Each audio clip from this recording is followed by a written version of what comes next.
이 시간 증거할 말씀의 제목은 바울이 가이사랴에 도착함입니다. 자, 이 바울 일행은 이제 두로에서 배를 타고 급하게 또 둘레마이에 또 도착하게 됩니다. 그리고 그곳에서 우선 형제들을 만나서 안부를 묻고 또 그들과 함께 하루를 있다가 이튿날이 되어서 가이사랴에 도착하게 되었다 그랬습니다. 자, 앞에서도 잠깐 언급해 드렸지만 이 가이사랴라는 곳은 지중해 연안에 위치한 거대한 항구 도시라고 했습니다. 자, 이 당시 로마에 이렇게 또한 속국으로 있을 때, 그러니까 로마의 통치를 받고 있을 때 이 가이사랴는 또한 그 유대 지방의 행정 장관이 그곳에 거주하는 정치적으로 아주 정치적 수도로서의 역할을 또 담당하던 곳이었습니다. 그리고 이곳은 예루살렘으로부터 대략 100km 정도 떨어진 곳이에요. 제가 그 이스라엘 나라의 그 성지순례 갔을 때 이 가이사랴에서 점심을 먹은 적이 있거든요. 그 가이사랴에 가면은 이제 옛날에 그 터전만 남아 있고 건물은 다 하나도 없습니다. 그리고 거기에 가면은 그 옛 성돈 그 옛 도시 터전을 보면은 상당히 큰 도시였을 것이라는 이렇게 또 추측이 돼요. 또 그 도시 안으로 들어가는 또 수로도 잘 만들어져 있고 또 거기서 이렇게 또 바다 그 지중해를 바라보면 아주 예쁩니다. 바다 색깔도 예쁘고 그래서 그 지중해를 따라서 이렇게 또 예루살렘으로 또 올라갈 수도 있고 반대 방향으로도 갈 수도 있고 그곳에서 이제 고넬료를 생각했어요. 고넬료 베드로하고. 왜냐면은 가이사랴에서 전에 그 고넬료가 베드로를 초청해서 그 말씀을 듣고 세례를 받기도 했거든요. 그래서 가이사랴에 갔을 때 그 무너진 성전 그 도시를 이렇게 바라보면서 저기 어딘가에 고넬료와 베드로가 만난 장소가 저기 어딘가에 있겠구나 그런 생각을 해봤습니다. 그런데 이곳에는 오늘 말씀해 보니까 7집사 중 하나였던 그 전도자 빌립의 집도 이 가이사랴에 있었다고 합니다. 그래서 빌립 집사는 전에 그 앞에서 보면은 그 사마리아에서 또 전도할 때 그 마술사 시몬을 만나서 세례 준 분이고 또 에디오피아 내시 그 내시에게 또 성령에 이끌려서 에디오피아 내시에게 또 이사에 대한 그 말을 또 증거하고 또 세례도 주었던 그러한 사람입니다. 그런데 그에게는 여기 보니까 아직 처녀인 4명의 딸이 있었다 그랬어요. 그런데 그들은 예언하는 자라고 했습니다. 그래서 이 4딸에 대해서는 성경에는 더 이상 기록이 없기 때문에 어떠한 사역을 어떻게 했는지 잘 알 수는 없지만 아무튼 예언하는 딸 4명이나 있었다고 하는 거예요. 그래서 이 바울 일행은 가이사랴에 도착을 해서 이 빌립 집사의 집에 들어가서 여러 날을 머물게 됩니다. 첫 번째 대지는 이방인의 손에 넘겨주리라 10절로 11절입니다. 먼저 10절 말씀에 여러 날 머물러 있더니, 그러니까 이것은 바울 일행이 이 빌립 집사의 집에 여러 날 동안 머물러 있었다는 거예요. 자, 처음 바울은 오순절 안에 예루살렘으로 가기 위해서 급히 서둘러 올라갑니다. 그렇게 급히 서둘러 올라갔는데 그래서 이렇게 또 급히 서둘러 올라가면서 오늘 이렇게 가이사랴까지 도착을 하게 됐어요. 그러다 보니까 급히 서두르다 보니까 가이사랴에 도착할 때쯤 되니까 어느 정도 시간적 여유가 생겼던 것 같습니다.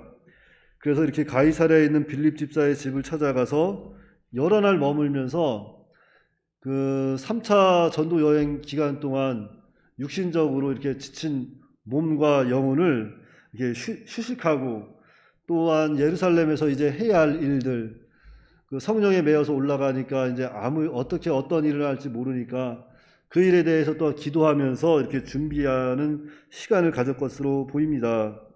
그래서 다시 오늘 10절 11절 말씀해 보시면 여러 날 머물러 있더니 아가부라 하는 한 선지자가 유대로부터 내려와 우리에게 와서 바울의 띠를 가져다가 자기 수족을 잡아매고 말하기를 성령이 말씀하시되 예루살렘에서 유대인들이 이같이 이 띠 임자를 결박하여 이방인의 손에 넘겨주리라 하거늘.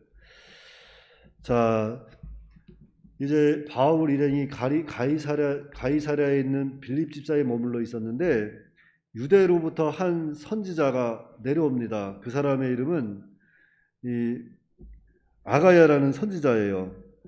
그 사람이 하루는 바울의 띠를 가지고 오더니 이 띠 임자를 예루살렘에 가면 이 띠 임자가 결박돼서 이방인의 손에 넘겨주리라 이렇게 예언하는 거예요. 그렇잖아도 이 바울 일행은 이제 예루살렘으로 올라가면 바울이 무슨 일을 당할지 모르기 때문에 지금 마음이 좀 여러 면으로 복잡했을 그러한 상황이었을 거예요. 그런데 유대로부터 때마침 한 선지자가 내려와서 이 띠의 임자가 결박당해 이방인들 손에 넘겨진다 하니까 더 복잡해졌을 겁니다. 그래서 12절에 보시면 우리가 그 말을 듣고 그곳 사람들과 더불어 바울에게 예루살렘으로 올라가지 말라 권하였다 그랬습니다. 그러니까 그 선지자의 예언을 들은 이 일행들은 바울더러 말하는 거예요. 예루살렘으로 올라가지 않는 게 좋겠다고. 앞에서도 잠깐 말씀드렸지만 이들은 바울을 사랑해서 바울을 걱정하는 마음에서 예루살렘으로 올라가지 말라고 하는 거예요.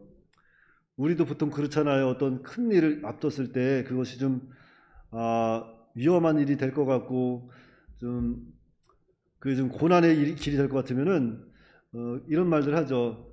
오늘만 날이 아니지 않느냐. 다음에 좋을 때 그쪽으로 이제 일을 시작하는 것도 좋지 않겠느냐고 인간적인 면에서 이렇게 이야기할 수도 있어요.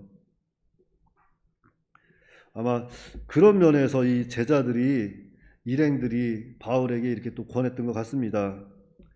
그런데 이 바울의 대답이 참 대단한 것 같아요. 그 두 번째 대지가 죽을 것도 각오하였노라 13절입니다.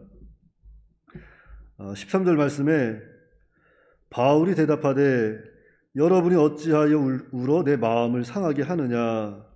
나는 주 예수의 이름을 위하여 결박당할 뿐 아니라 예루살렘에서 죽을 것도 각오하였노라 하니. 먼저 여기서 바울이 그들에게 말합니다. 자, 내 마음을 상하게 하느냐.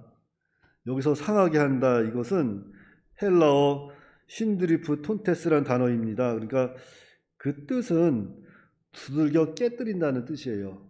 두들겨 깨뜨린다. 그러니까 그들의 이 애정어린 권함이 바울의 마음을 부셔버릴 정도로 강국했다는 것을 의미하고 있습니다.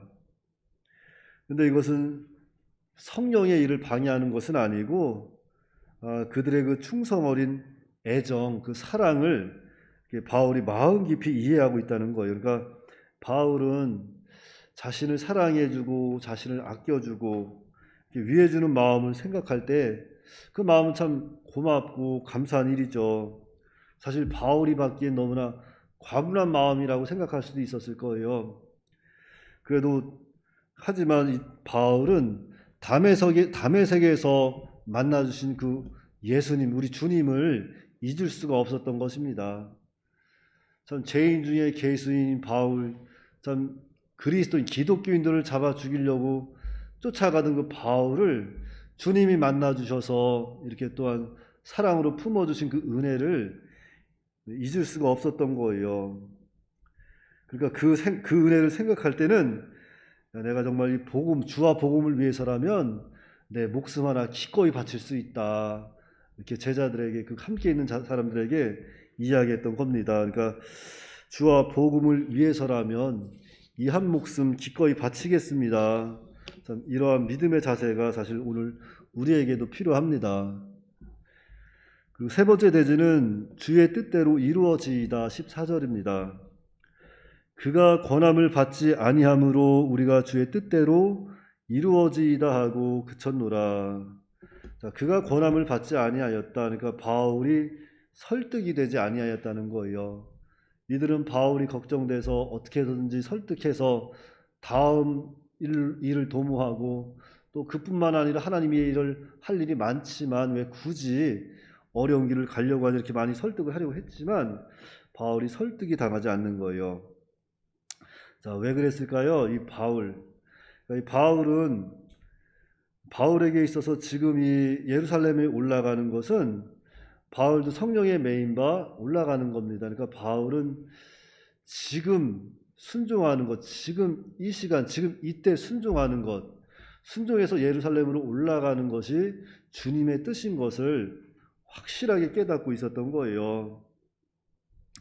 그래서 사람들이 여러 가지 명분을 세워서 설득하려 했지만 설득되지 않았던 겁니다. 그래서 그 사람들은 그러면은 참 주의 뜻대로 이루어지이다, 이렇게 주님께 모든 걸 맡기고 이제 함께 기도를 하는 거죠.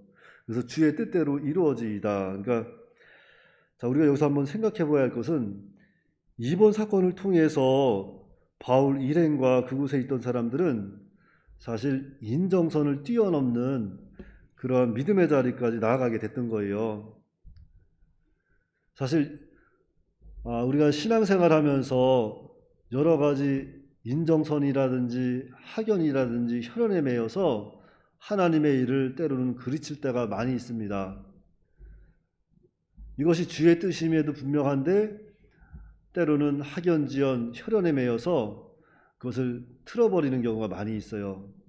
근데 오늘 말씀에도 보니까 이 바울은 지금 순종해서 예루살렘에 올라가는 것이 확실하게 깨달았어요. 그리고 여러 번 제자들을 통해서도 그렇고 선지자들을 통해서 그곳에 올라가야 한다는 것은 다 알고 있었습니다.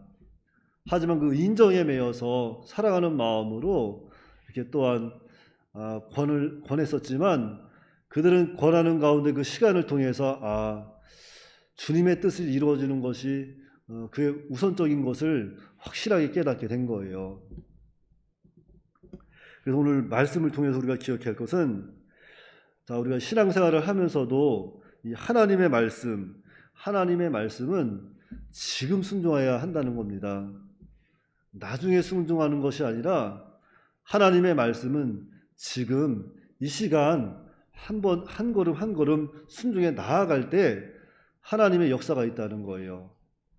그래서 자녀들에게도 마찬가지입니다. 앞으로 자녀들 무엇인가 세상에 나아가서 잘 준비돼서 나중에 의사가 돼서 예수님 잘 믿겠습니다, 좋은 대학 가서 예수님 잘 믿겠습니다, 좋은 회사 가서 예수님 잘 믿겠습니다, 이렇게 이야기하면서 주일날 학원 가서 공부하고 이렇게 하시는 학생들도 있는데, 그런 것은 오늘 성경에 비춰봤을 때 오히려 하나님의 뜻을 거스르는 그러한 일들이 되는 것 같습니다. 그러니까 하나님을 기쁘시게 하는 것, 하나님 앞에 우리가 바로 세워져 나가는 것은 무슨 큰 일을 해서 하는 것이 아니라 지금 하나님 말씀 한 말씀 순종하는 것이, 그것이 하나님 나라를 세워나가는 것이고 하나님을 기쁘시게 하는 것이고 우리의 믿음이 자라나는 겁니다. 그러니까 나중은 없어요. 예수님 언제 오실지 모르잖아요. 예수님 1시간 있다 오실지 하룻밤 지나고 오실지 그건 아무도 알 수 없습니다. 그러니까 지금 예배에 참여하는 것, 지금 하나님께 기도하는 것, 지금 한 말씀 순종하는 것이, 그것이 하나님을 기쁘시게 하는 것이고 이 교회를 세워나가는 것이고 오늘 우리의 신앙이 자라난다는 것을 우리는 기억하고 지금 이 시간부터 하나님 말씀을 순종해 나가는 그런 믿음의 사람들이 다 되어야겠습니다. 기도하겠습니다. 하나님 아버지, 은혜를 감사합니다. 하나님께서 참으로 이 사도 바울을 통해서 또한 우리에게 또 여러 가지 순종에 대해서 또 알려주셨습니다. 하나님 아버지셔, 때로는 우리가 어떠한 주님의 일을 해나갈 때에 어떠한 벽에 부딪혔을 때 자기 생각, 자기 뜻대로 해나가려고 할 때가 많이 있지만, 우리가 그러한 때에 정말로 하나님의 말씀을 좀 더 깊이 깨닫고 하나님께서 인도하시는 것이 무엇인지 우리가 기도함으로 그 길을 잘 분별해서 또한 믿음으로 나아갈 수 있도록 인도하여 주시옵소서. 사도 바울을 아끼는 마음으로 이 제자들은 그 예루살렘으로 올라가는 것을 이렇게 또한 올라가지 말라고 권했지만, 이 바울은 지금 순종해서 예루살렘 올라가는 것이 하나님의 뜻인 것을 분명히 알고 죽기를 각오하고 올라갈 때에 하나님께서는 훗날 바울을 통해서 참 큰 역사가 이루어지는 것을 우리가 또 볼 수 있습니다. 아버지 하나님, 오늘날 우리가 좀 말씀을 순종하고 산다는 것, 정말 많은 것을 포기하고 정말 많은 것을 내려놓고 나아가야 되겠지만, 사실은 그것으로 우리가 산다는 것을 기억하고 우리가 이제부터라도 하나님 말씀대로 좀 더 순종하며 살아갈 수 있도록 인도하여 주시옵소서. 우리 주 예수님의 이름으로 기도하옵나이다. 아멘.